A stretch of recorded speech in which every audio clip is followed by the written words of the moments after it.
Our next panel will be on youth engagement and education.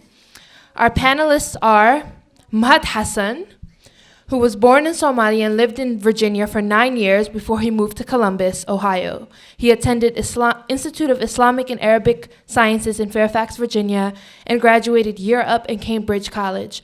Since his graduation, Mahat worked with several organizations such as the Somali American Youth Against Crime, Somali Diaspora Youth, and Columbus Muslim Youth Currently, Mahat works with Hewlett-Packard and runs Aqon High Tech Center and mentors youth. Please welcome Mahat Hassan. And our second panelist is Qasim Basuri. Qasim, who has been our MC throughout today. Pull up his bio. He graduated from the University of Minnesota Twin Cities with a Bachelor's of Science in 2010 in Political Science, and Minnesota State University Mankato Master's in Education and Leadership, May 2013. Please welcome Qasim as well. Also, they each only have 10 minutes, so please be aware of that. I will be keeping track of time. Thank you.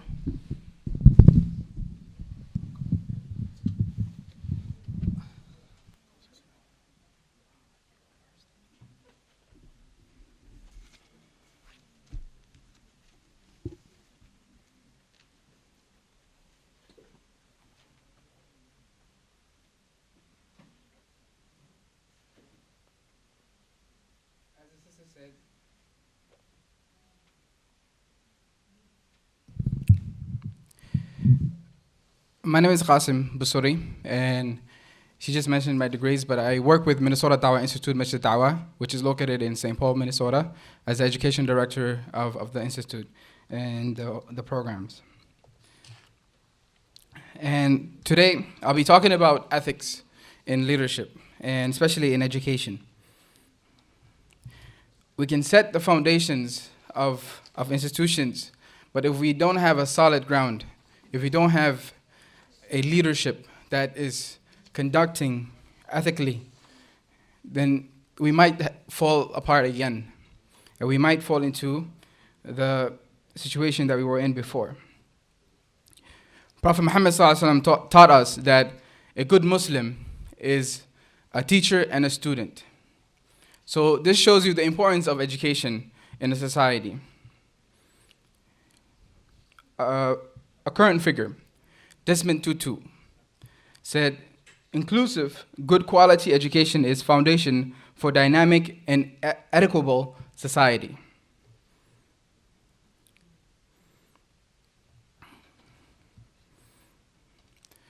So how can we save Somalia and our future? We, the generation of now, have to make sure that every institution that is developed from here on is holding itself accountable, and there's parties, other people watching over them and making sure that they're doing the right thing. Especially with education. Since I've always felt that I have an obligation on myself, and I believe that our generation has a large obligation on themselves as well. Why? We were given the opportunity to study, to learn in a peaceful country. We were given the opportunities that many people dream about every day. Many people try to get every day, but we were given that opportunity. And I know Allah subhanahu wa ta'ala on the Day of Judgment will ask us, what have we done with the things that we have given to you?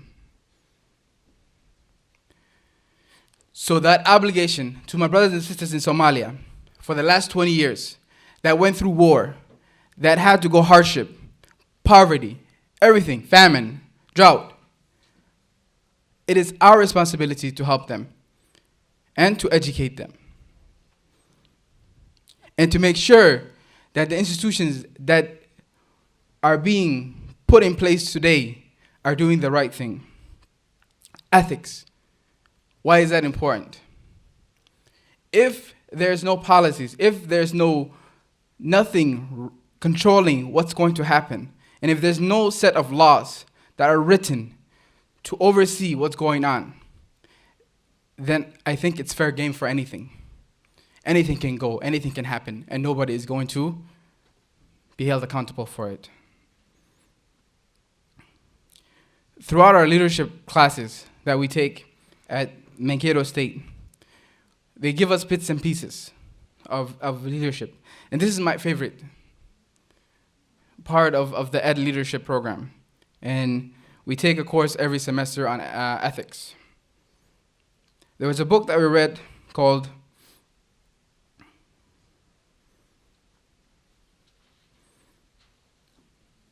Ethical Leadership and Decision Making in Education by Joanne Palner Saperno and Jacqueline Stokovich, which focuses on different paradigms of ethics. First one, the ethics of justice. The ethic of justice pretty much puts in place and makes you question whether there's policies, rights that protect the society itself, the people, their rights, and everything. The ethics of critique.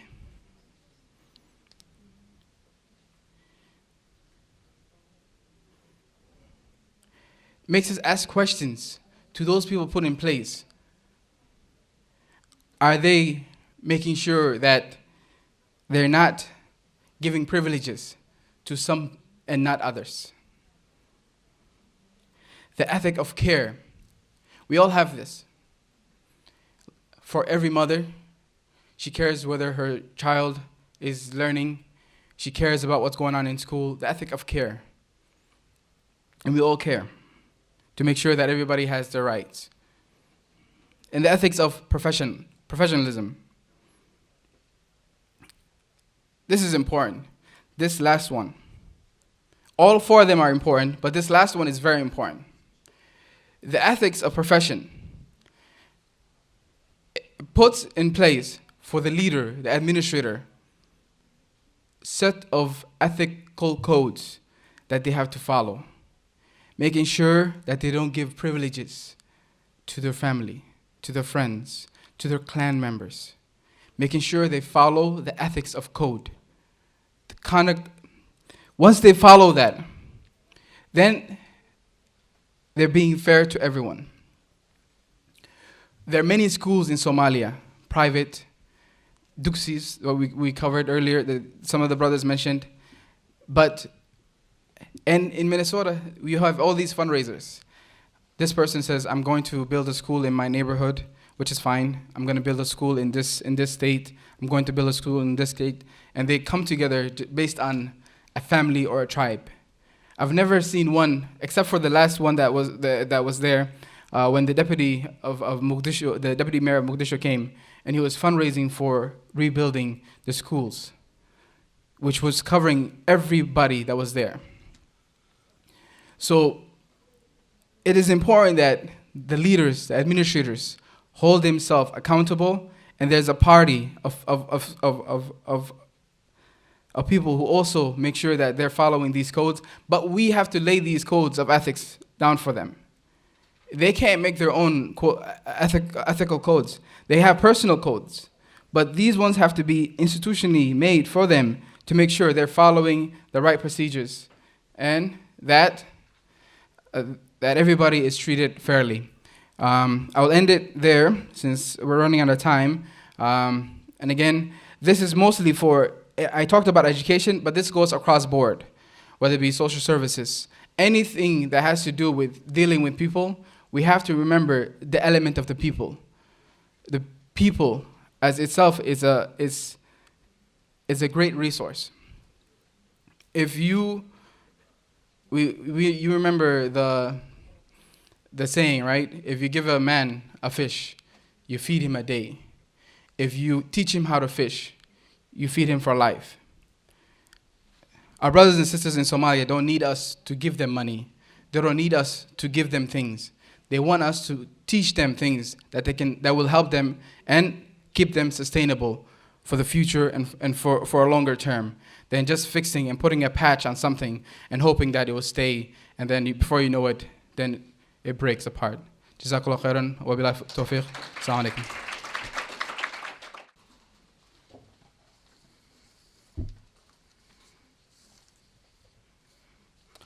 Bismillah, salatu wassalam ala rasulillah wa ba'd.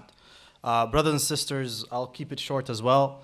Inshallah, I'll be talking about youth-to-youth engagement, and I'll start with problems that exist within the youth.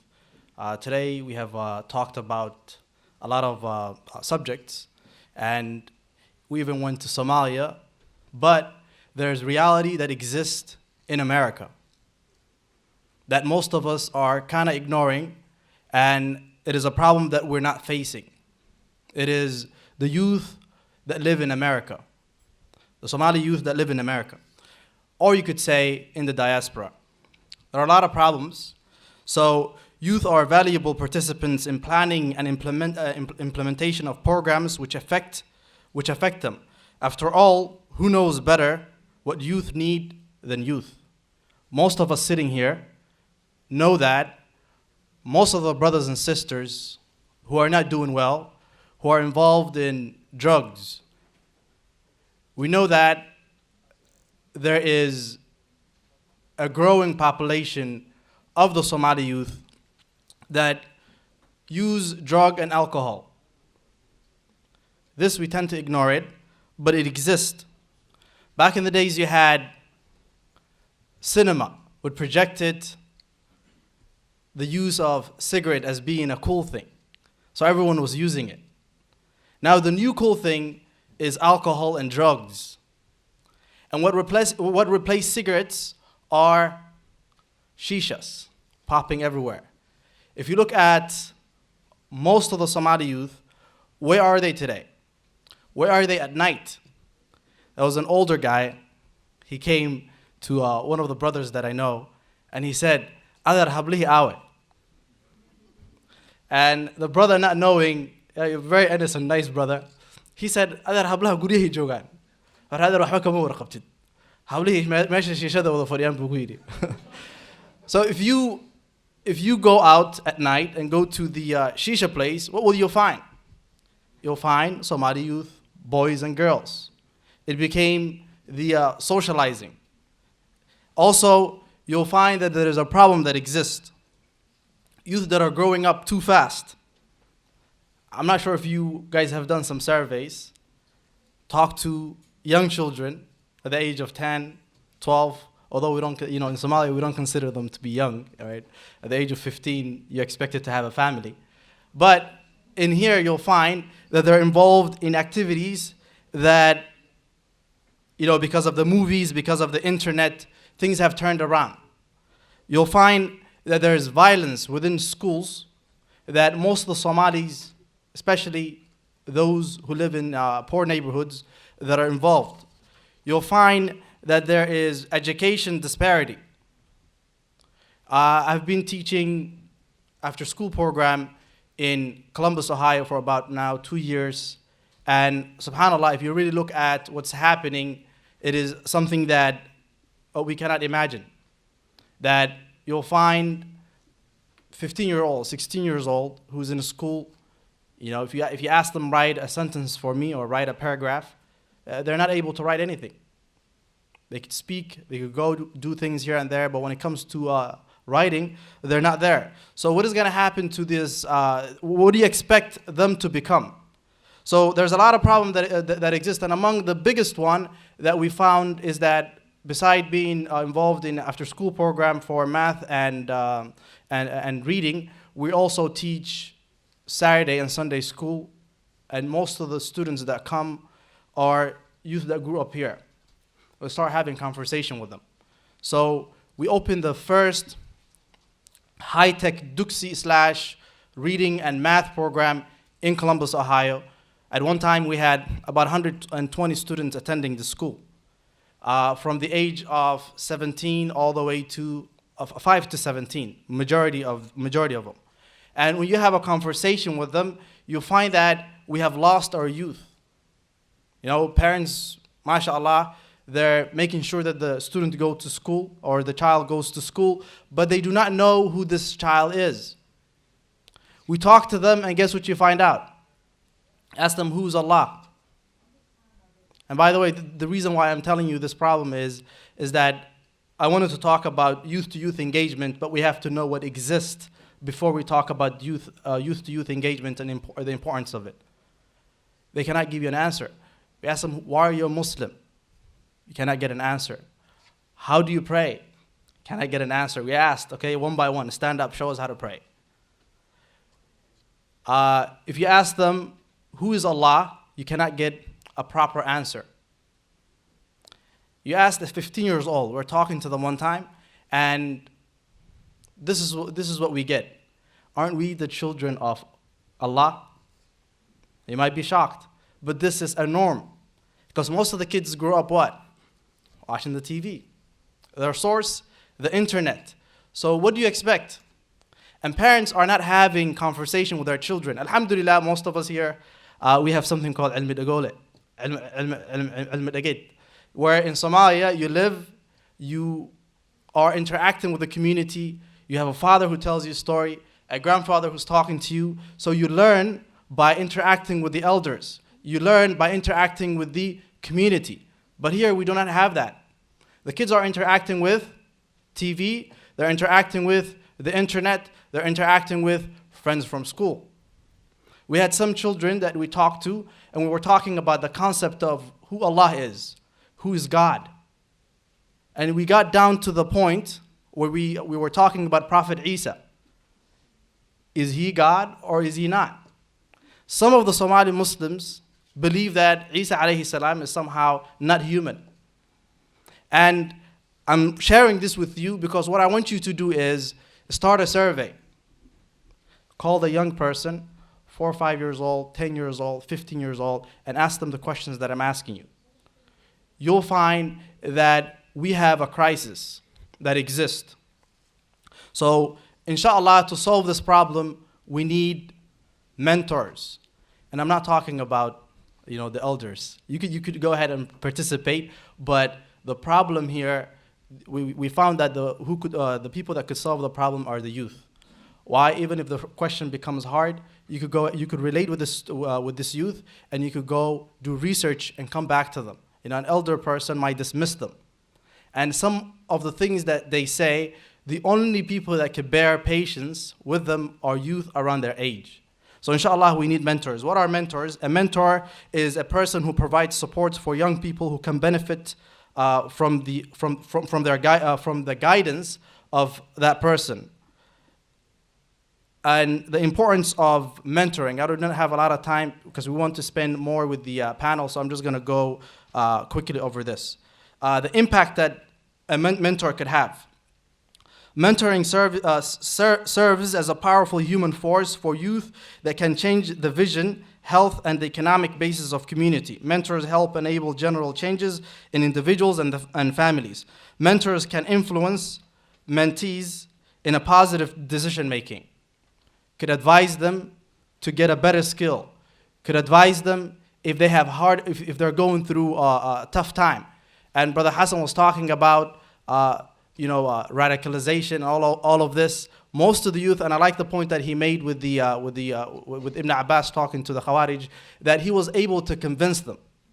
Our youth are open, and they're looking for someone who's able to talk to them and convince them and win them to the right side.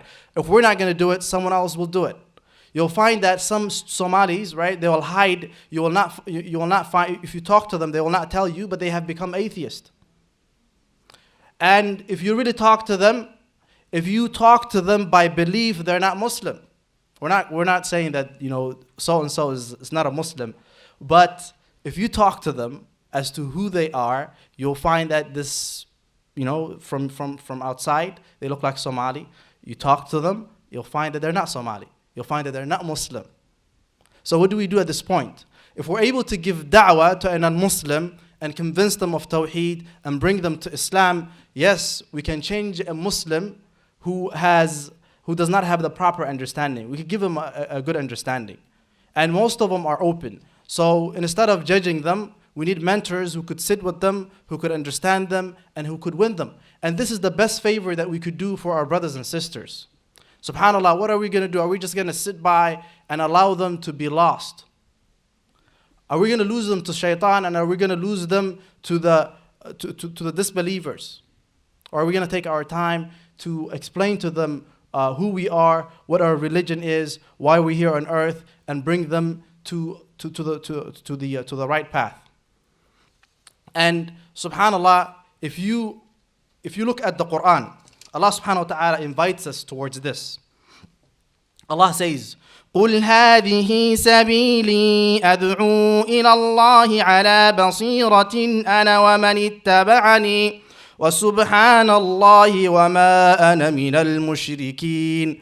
Allah subhanahu wa ta'ala says, say, this is my way, I invite to Allah with a clear knowledge. And I, on whomsoever believe me, does this, glorified is Allah, and I'm not one of the polytheists. We have to invite our brothers and sisters to the right path. We have to give them the skills that they need to succeed. And Allah subhanahu wa ta'ala describes us as وَمَنْ أَحْسَنُ قَوْلًا مِمَّنْ دَعَا إِلَى اللَّهِ وَعَمِلَ صَالِحًا وَقَالَ إِنَّنِي مِنَ الْمُسْلِمِينَ. And who is better in his speech than one who invites to Allah and does righteous deeds and says that I'm one of the Muslims? And when Allah was describing who the Muslim is, what did He say? He said that you are the best nation brought forth, and this verse has been mentioned today. Why? Look at the three criteria that is given. Because you invite people to good, you forbid them from evil, and you believe. What was put forth before belief? That you are people who call towards good. Are we doing this? I do not want to put you on the spot. I was going to say, who mentors a youth here? It could start from our family. It could be from our neighbor. And some of the things that we could do, I'll mention, and inshallah, I am done. And by the way, research has shown that if this is done, that we have mentors who are mentoring youth, that it decreases the use of alcohol. It showed that youth who are involved in that extracurricular, that they were less likely to use alcohol. It also decreases when they have a mentor who's mentoring them, who's telling them, who's engaged. It decreases the use of drugs, marijuana, hard drugs, and others. It lowers the rate of school failure and dropouts because the person might be going through hard times and they just need someone just to push them. When I was in high school, I did well, and then towards the end of the year, I just became lazy. I had a friend of mine who talked to me. He said, what is wrong with you? Every day you woke up, you went to school, it was snowing, it was raining. Are you going to give up towards the last minute? What are you doing? That was a wake-up call for me. But it came from a friend of mine. If it wasn't him, perhaps, I would not have graduated and I would have been maybe standing here. I had mentors who were older than me, who were taking me to basketball, who were telling me what is right. They were older than me. If I did not have that, where would I be today? There were also friends who were on the other side who were calling me to shisha, who were calling me. The opportunity is there. And look at what our community has done. There's no recreation center for the youth. There's no place where the elders and the youth could come together. There's no place where the youth could talk to the youth. Sometimes, we come to this gathering, it's gone, and that's it. We wait for another year. It also showed that the youth who were involved in this kind of extracurricular, there were lower rates of antisocial and criminal behavior, and also a low rate of depression. So there's so many things that we could do. I do not have the time to go over. So inshallah, I'll end it there. أقول قولي هذا وأستغفر الله لي ولكم والغفور الرحيم.